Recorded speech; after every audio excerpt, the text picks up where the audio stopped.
I was in the back, but I'm Brett Klein with Eisenhower Health and our community education and partnerships. And say, oh, I got that. This is all about Dee and all of our partners outside, which you've met. We could not do this event without them. It's absolutely one of my favorite. It's always hard to say that I'm so excited to have everybody here. I'm so excited to have you learn about what we do collectively for our community, our partnerships, our health education, everything we do. So, and on that note, if you are not part of the Eisenhower calendar system, or if you go to our website, you just go to eisenhowerhealth.org, sign up for our quarterly Healthy Living magazine. And we also have an email, which is that you get a calendar twice a month. That's all it's used for, is to send you a list of all the programs, all the Zoom, all the in-person throughout our valley that we do in regards to health education for our patients, our community.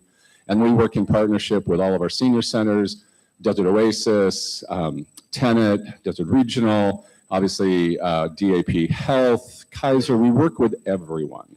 And so when you come to us at a table, it's not about getting you into Eisenhower. If you're an Eisenhower patient, fabulous.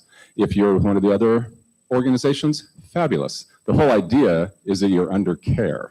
And if you come to our table and you're not in any kind of care stream, that is our goal, is to find out how to get you in. And our partners do the same thing. We find out what's the best path for you and get you going. With that, I'm going to jump right into our keynote here. And we have Dr. Legge, as you see on the screen, Dr. Jessica Shields, Dr. John Legge. Yes, exactly. I have the pleasure of working with Dr. Legge on many, many things. I am excited about working with Dr. Shields, and you're going to be able to hear a lot of different things. So we're going to get started. And I will say, I have a list of fabulous questions and things that we'll be talking about. And if we have time at the end, we'll open it up a little bit. But this goes into the whole spectrum of what this illness is and how they're going to explain to you how they work in partnership and how they work with you as a patient to get the care stream you need so they will be able to talk with each other and get you to the end goal. So let's start it off. What does advanced Parkinson's actually mean? Dr. Legge, we'll start with you. So I'll dive into that one.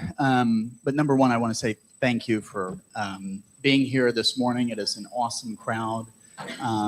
So it's a very important month. It's Parkinson Awareness Month. So I think this is our 5th annual yes, it is. event doing it. So it's always invigorating for us, and I hope educational for everyone here. So thank you to Eisenhower, Dee, all of our support group that's there, and to our patients and families and caregivers. So, Aaron, can you turn it up slightly? Is it possible? Thank you. So advanced Parkinson's does not mean that there is long-term Parkinson's or the duration of the disease. It really means that there's been complications with the therapies. So it's becoming more complicated to manage the symptoms. So there may be more periods of tremor or dyskinesia or low blood pressure spells or thinking issues or hallucinations. So it reflects kind of an advancement of the symptoms and difficulties managing, not necessarily how long the Parkinson's has been there. And that's when we talk about individualized, customizing therapies for different patients based on their problems. Fantastic, thank you. Dr. Shields, anything further from you, or? Nope. Okay, perfect. Another one is, this is really the broad question that we all ask on any illness, on anything that we're doing in our lives. How do you know whether symptoms are Parkinson's or aging related? I think about that every morning when I get out and my knees crack and I'm trying to get out of bed and I can't reach my shoes to tie them. I was like, is that because I'm 65 this year, or is it because I just played sports the next day? You know, it's a good question. It's a tough question. There are certain things that are really virtually never Parkinson's: fever, chills, rarely weight loss. So, but fatigue, sleep, bowel movement, speech and swallowing and thinking, these things can be driven, complicated by Parkinson's, but also influenced by other separate conditions. I think about thyroid or heart or diabetes or other, medical issues that can aggravate or make the Parkinson's symptoms more pronounced than we would expect them to be if they were just there on their own. So you have to dive in and really dissect into that. Well, shouldn't use the word, you should dive in and peel away some of the other issues and see if you can get down to, is this influenced just by the Parkinson, or is there a lot of other pieces at play? Great, thank you. I'm going to jump back off the list real quick because I should have done this at the very beginning. My apologies. Can you give just a differential of what the two of you, how you work together, because I know you do, and in a simple fashion, so everybody knows, how you go from one to the other or back and forth? I'm just the silly surgical monkey. Brilliant surgical monkey, if that's the case. Yeah.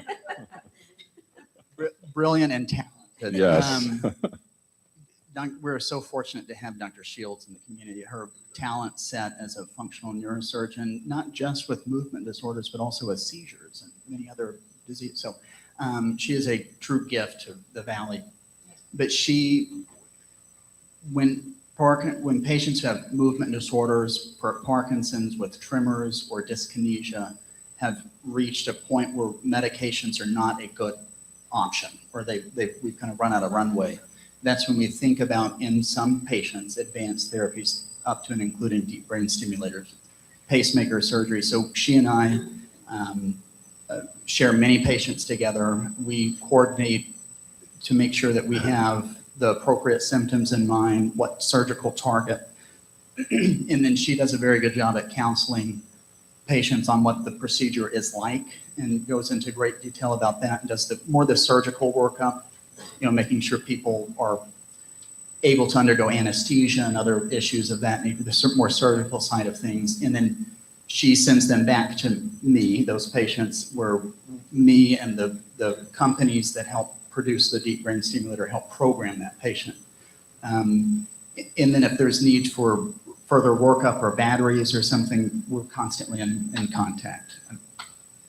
That's accurate. Our relationship is great, but kind of the most important thing is that it all starts with a movement disorder neurologist, and you have to maximize medical therapy and be deemed a good candidate for DBS surgery by your movement disorder neurologist before you see a neurosurgeon. As everyone knows, everybody's Parkinson's disease is a little bit different. And so some symptoms of Parkinson's disease aren't best treated with DBS. Dr. Legge knows that, and so he'll only refer you to surgical treatment if he thinks that it would provide a significant benefit to your life and to your therapy. Once you do get referred to me, then my job is to make sure that you have the correct education, and we'll do a lot of talking about risks and benefits to make sure that surgery is done safely and properly, so that you can use this surgical treatment as an adjunct to your medical treatment that you get with Dr. Legge. And if I may add on also, in many times we do have to make decisions about having patients go through additional workup, seeing a neuropsychologist or seeing a physical therapist to make sure. And then oftentimes I do refer out for another opinion to another movement disorders team, perhaps at UC Irvine or Loma Linda, to make sure that they're in agreement as well with my opinion that this is a reasonable pursuit, and then Dr. Shields can take it from there. That's fantastic. So it's the collaboration, which we talk about a lot, and we talked about in almost everything we do. All the teams you heard today collaborate, talk with each other, share that information. So I applaud the fact that you are taking those steps and to help them. So there's behavioral health, there's all the other pieces that is changing lifestyles. What are the symptoms that levodopa, I think this is correct, usually won't fix? So just a 30,000-foot view, Parkinson's itself, our kind of a rudimentary understanding is the brain is not making enough of its own gasoline, which is dopamine. And dopamine does many things in the brain, but I do think about it as gasoline for the motor engine. So if your brain is not making dopamine over time, gasoline level goes down, the brain's motor engine can seize up and cause tremors, stiffness, and slowness. So the gold standard therapy since it was discovered in 1957 in Vienna has been levodopa. And Dr. Kotzitz and Hornikowitz won a Nobel Prize for it. It's the standard of care. It's the best medication. There are a half dozen plus different formulations of this medication. Injectables, inhalables, infusions, pills, all manner of patches, all manner of things. But it treats motor symptoms. It treats tremor, stiffness, slowness, shuffling.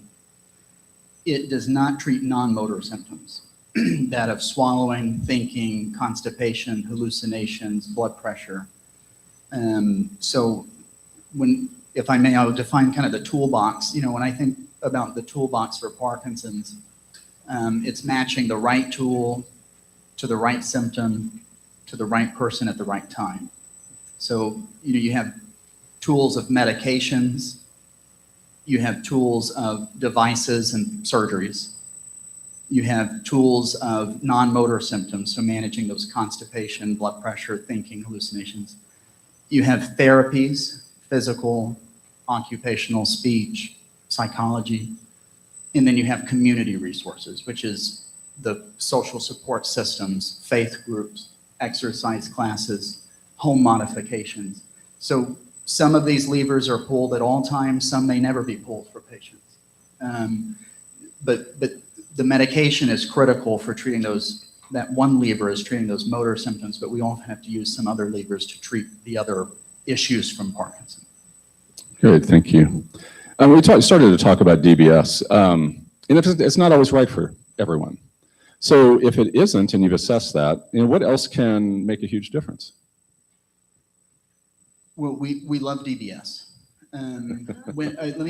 I'll first say when DBS does make sense. I think is when, again, when the medication for motor symptoms, DBS is generally used as a rule of thumb to treat the same symptoms that levodopa treats.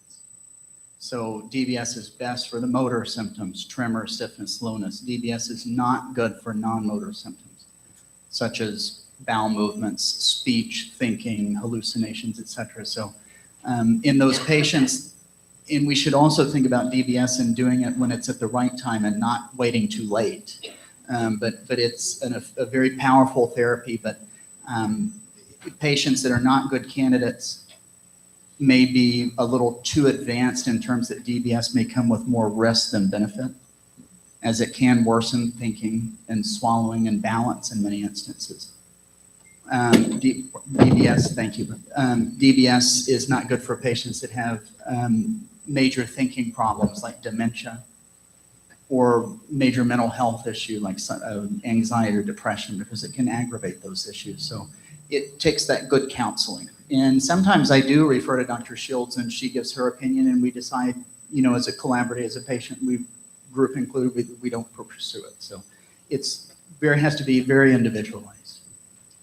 Freezing is another classic Parkinsonian symptom that is not treated with DBS. And I don't think very well with dopamine therapy either, but that's something that I really remind patients when I see them in the office, is that freezing is not going to get better. And it's important, I think half of the battle is, as with anything in life, is expectations. And so as long as you know what to expect and how things will adequately be treated and how some things will not be treated, that's half of what our jobs are as physicians. Right, and so I would think on that same note, it would probably make sense that on an average patient in any illness, they're in support groups or things, people around them that are suffering with many of the same issues. However, they look at one person doing one procedure, one opportunity, the DBS, whatever that is, and they assume or make the misconception that they're going to follow that same path or that's going to work for them or whatever. How do you, I think you've covered a little bit of that, how do you assess that and work with the patient to understand the evaluation part? What does that include? So I do refer to Parkinson's as a syndrome. So it is a syndrome of different symptoms and features that many patients have to share the same, what we call cardinal features. There is always stiffness and slowness, but 1/3 of patients with Parkinson do not have tremor. 2/3 do, 1/3 of patients do not. But everybody has stiffness and slowness, and then it's different from there. It's very unique patient to patient. And so when we think about those tools, everybody generally gets a dopamine medication. Not everybody is a good responder to carbidopa-levodopa. And so if that's the case, DBS would not be a good option, because DBS, we really only think about if the patient does well with the medication.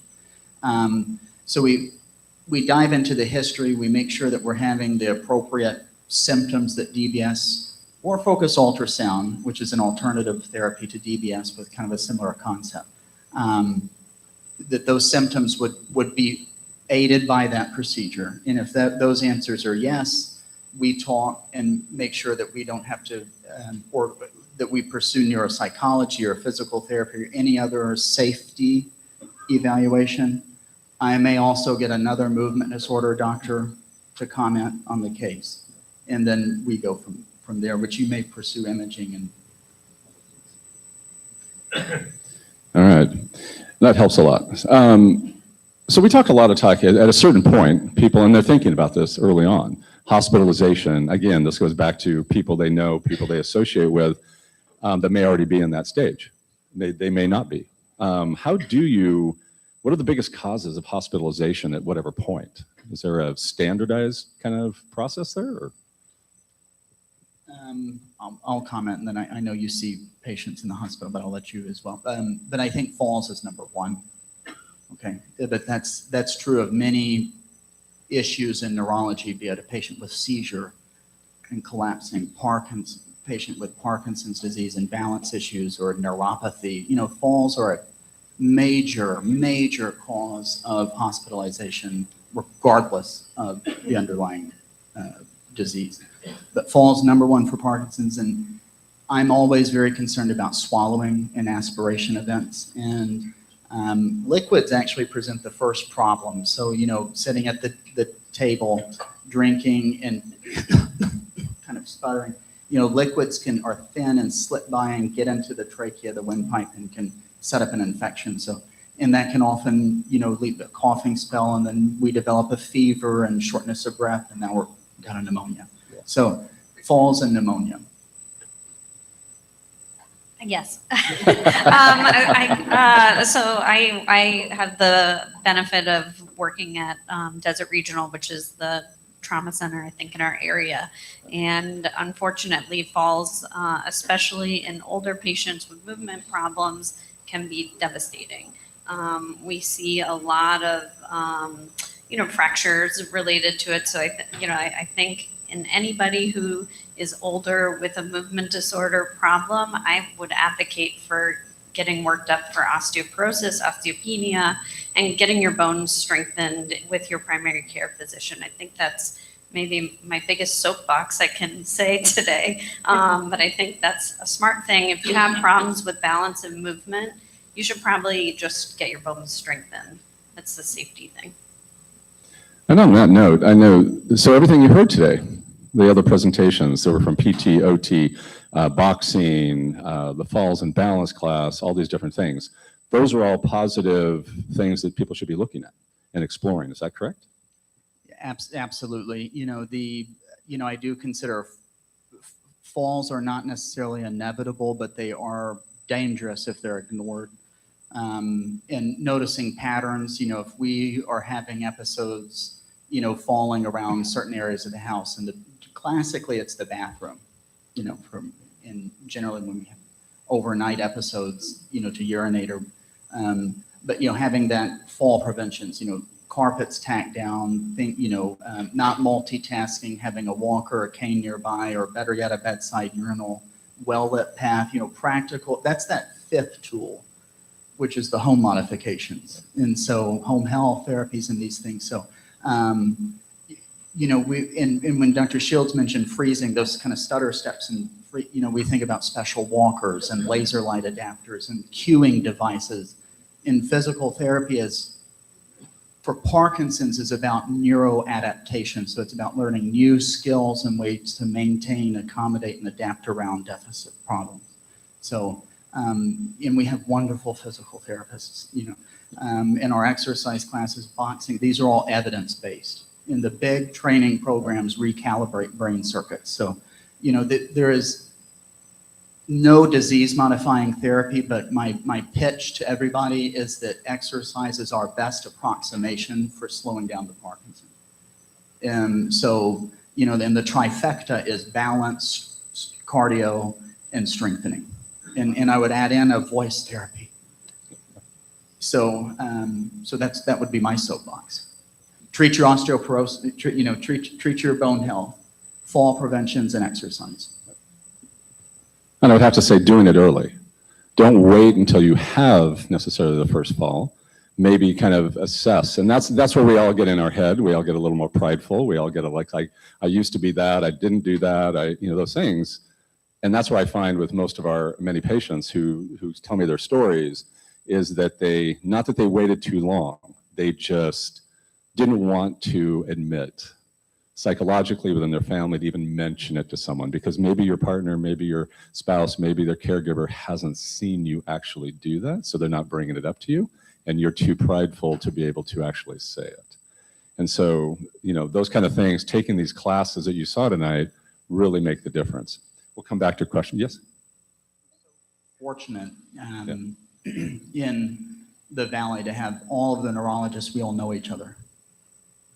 And the neurosurgeons as well. And in Southern California, we all know each other, the movement disorder doctors. And there's not many of us. There's 40 of us graduated per year in the United States. Yes, So, exactly. The answer is yes. It's a small team, an intimate team, and we know each other. I am the only one here in the Valley, but there are many competent neurologists. And fortunately, we just, recruited several great neurologists, very talented, with different skill sets. And so we're growing, and it's a dynamic team. It's a wonderful patient population, but we're fortunate to have connections through video rounds, Zoom, UC System, and Sharp, and Scripps, and the teams at USC and Cedars. We're all on clinical trial consortiums as well. So I participate in those rounds, and we get patients connected in with trials. So it's an intimate team here. It's really the doctors are wonderful. So yes. Yes. Fantastic. So, and I think we already covered this, but what is the biggest cause of hospitalization? Would we say falls? Is that the initial? Okay. And so this one's always hard, and this is another topic that people do not want to talk about, and I have to bring it up every single event we go to, is palliative care, supportive care. What does that look like? When should that discussion happen?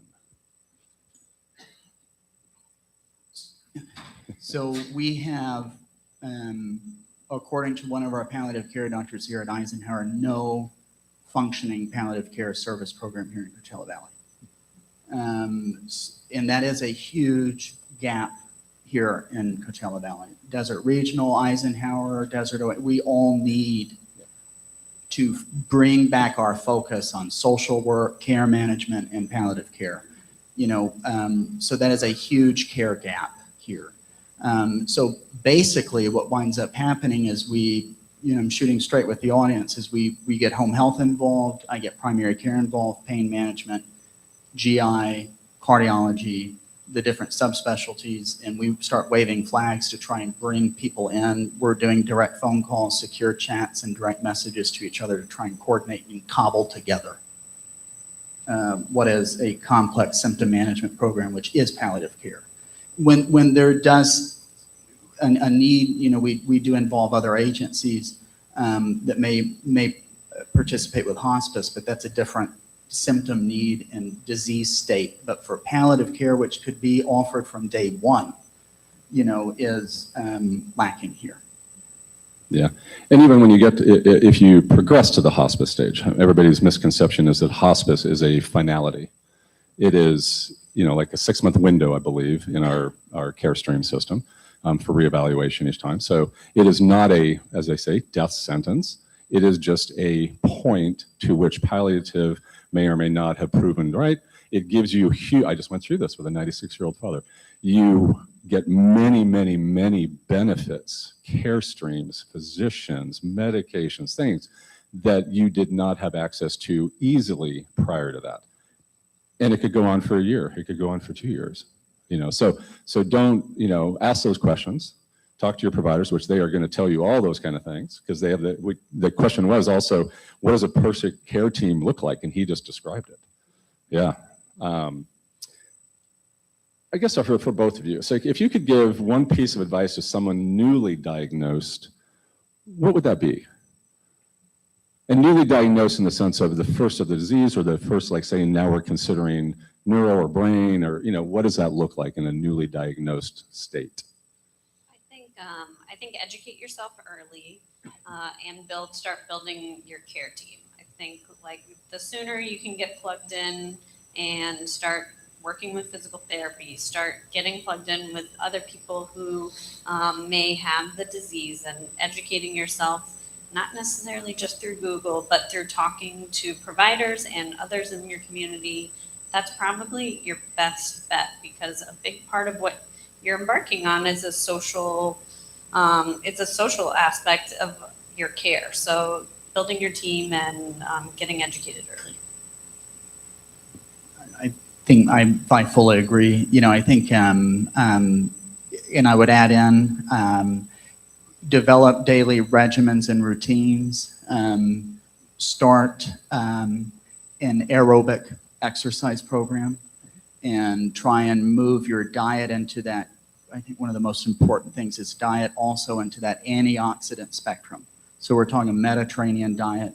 I think I referenced the MIND diet before, MIND, the Mediterranean DASH diet, intervention for neurodegenerative delay, which is a blend of Mediterranean and a heart-healthy diet. But just a Mediterranean diet has the strongest evidence to slow Parkinson and Alzheimer's. So this is a powerful diet. In starting that exercise program, educating yourself and connecting in, I think is the right approach. All right, we're going to open up in a minute, but let me just raise a hand of everybody in the room that currently participates in an outside group activity.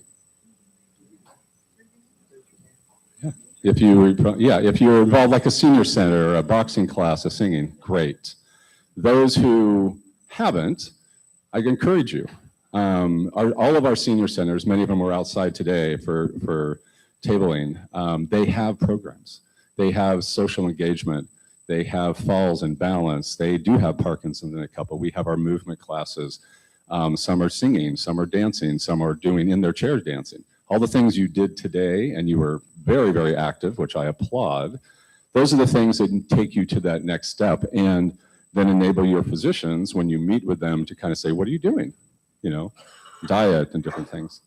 What else, what from the two of you we haven't covered that you would like to maybe share?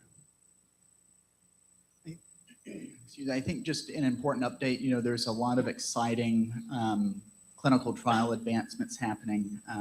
We're in a new era of science and intervention, and there's anti-inflammatory interventions, there's pills that are being studied, there are infusions and vaccines and shots. And recently, last month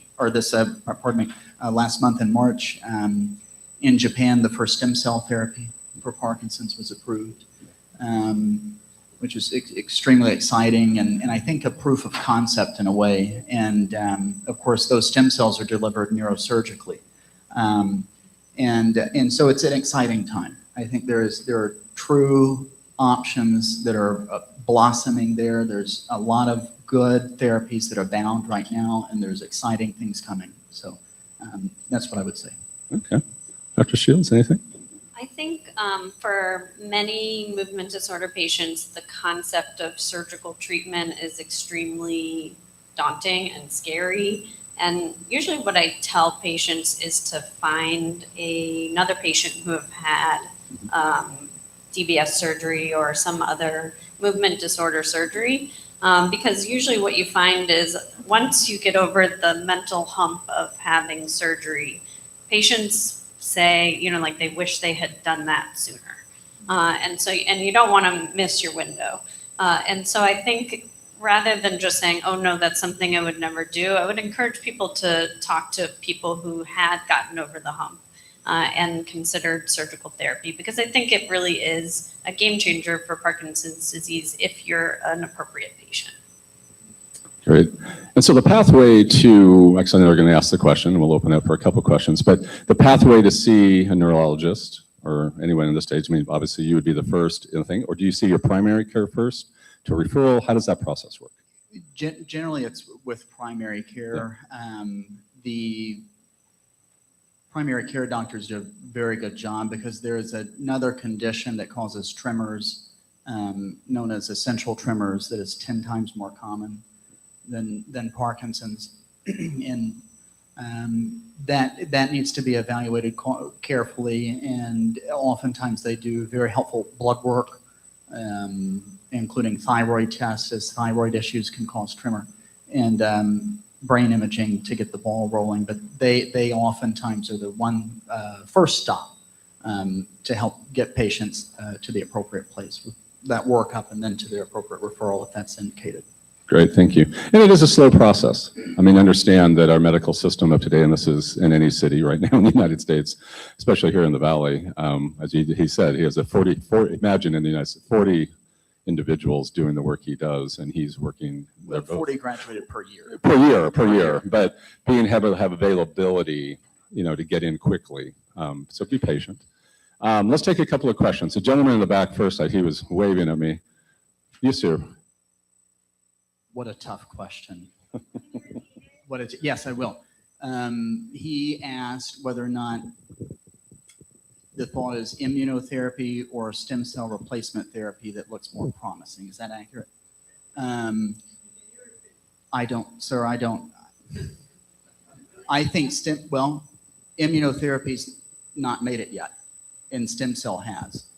But I do think I think it could be a combination of these things. And now we'll be talking about maybe a sixth tool in the toolbox, which is the DMT, disease modifying therapy. But stem cells are very exciting. They have to be delivered neurosurgically now. There's a thought they may be delivered intranasally through a nose spray. But immunotherapy would be far less invasive because that would be through an infusion or a pill or a shot of some form. I hope both. I want options. Yeah. Thank you. All right, madam in the pink. Yes. I would, so I would consider whether or not it makes sense to keep traveling. Because, ultimately we know surveys across America, patients regardless for subspecialty care, be it movement disorders or oncology, may travel 2.5 to 3 hours for care. That's average across the United States. So I do think it becomes a family discussion about what makes sense for us, knowing the limitations. So that's what I would say. Yeah, thank you. I'm going to jump. Oh, we're going to jump over here. Yes, sir. Pink. We're doing pink.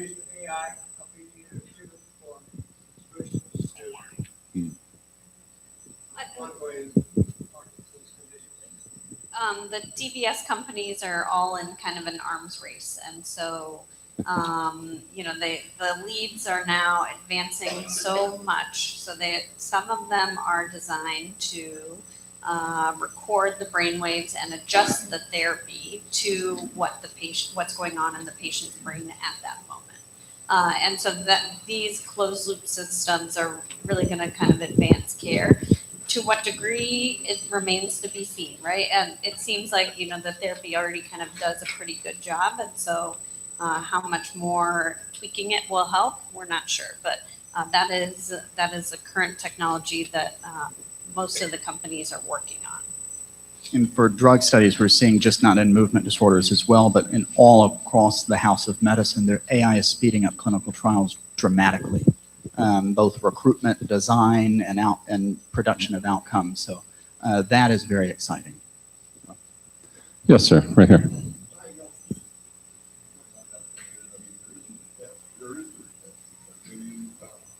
We'll repeat the question. Yes, that's a wonderful question. It's about the diagnosis.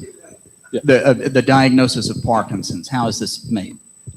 There is no definitive test for Parkinson's. It remains a clinical diagnosis. So there are DAT scan imaging we do here at the Valley. that's 70 to 90% accurate. There's a punch biopsy, which is 95% accurate, but I've done over 100 of those biopsies, and statistically, I've gotten multiple erroneous results. So, it's based on history, exam, and those tests help support a diagnosis, ruling in or ruling out, but it remains the clinical diagnosis. And the Academy of Neurology suggests on an annual basis that the doctor reconfirm the diagnosis of Parkinson's, because our thought can change over time as the patient evolves. And so it's wily. It's very wily to diagnose. So we love the test, but there's no one test, and it can change over time. Many patients with Parkinson may actually have progressive supranuclear palsy, may have Lewy body dementia, may have multiple system atrophy or other atypical, or I've been treating them for Parkinson's for 2 years, do a biopsy because I thought, you're not progressing, we're not changing over time, and figure out that they've just, as I'd known, they've had diabetic neuropathy the whole time, but it's just cerebrovascular disease from old strokes and their diabetic neuropathy getting worse over time, making them shuffle and fall.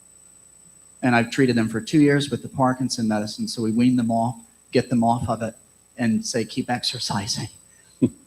So they're helpful, but it's tricky. It's very tricky. So that's why I look for second opinions. We talk, and we counsel, and we have to be open to changing our mind. All right. Yes, ma'am, right here.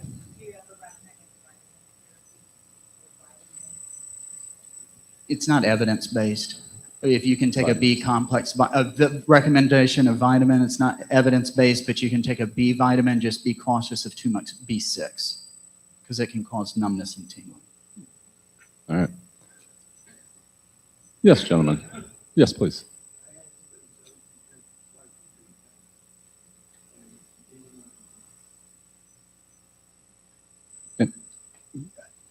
I think just a comment from the audience, and that you had had stem cells, peripheral stem cells, not in your brain, injected twice, and it did not help.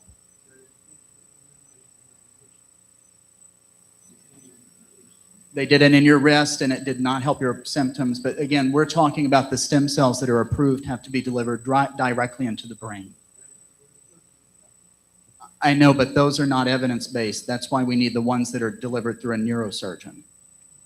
Because the ones in the blood can't get through the blood-brain barrier. The brain is privileged, it's protected from the bloodstream, so it has to be delivered directly to the brain. Yeah, yes, please. If I may just interject something real quick. When you talk about evidence-based, which some of us know what that's about, could you maybe just tell the audience a little bit like what you mean by evidence-based? Yeah, that's a Thank you. Very good point. Thank you. Yes, evidence. When I say evidence-based, that means that there is no data that the medical community has produced that says this is suggested for the patient, that it may or may not help. There's no known, evidence to support that being standard. Like clinical trials and large-scale medical studies. That's what the medicine that we practice is based on. So we shouldn't just be looking at Dr. Google. No. I say that in all humor because people, that's the first thing they say when they go to their physician. And they have 5 questions and none of them have any evidence-based anything. So, yes, Yeah, GP chat, yeah. Going back to AI, remember that Yes. Google and AI, they're designed to make you feel Thank like you. you're right. Yes. Right? So you could ask ChatGPT something and it says, you're absolutely right. And then you're like, really? I'm wrong. And it's like, you're right, you are wrong. You have to be really careful with some of the tools that we have, especially in AI, because you just have to remember the limitations of everything are real. So. And that is a very valid point. And everything I've done for now years with AI, it's the first thing it's wanting to make you happy. That is the end goal when you first do it. So anything after that, until you put in all the delineators, and I'm talking about pages of information, validated evidence-based sources, then you start to get some correct pieces. Yes, ma'am, right there.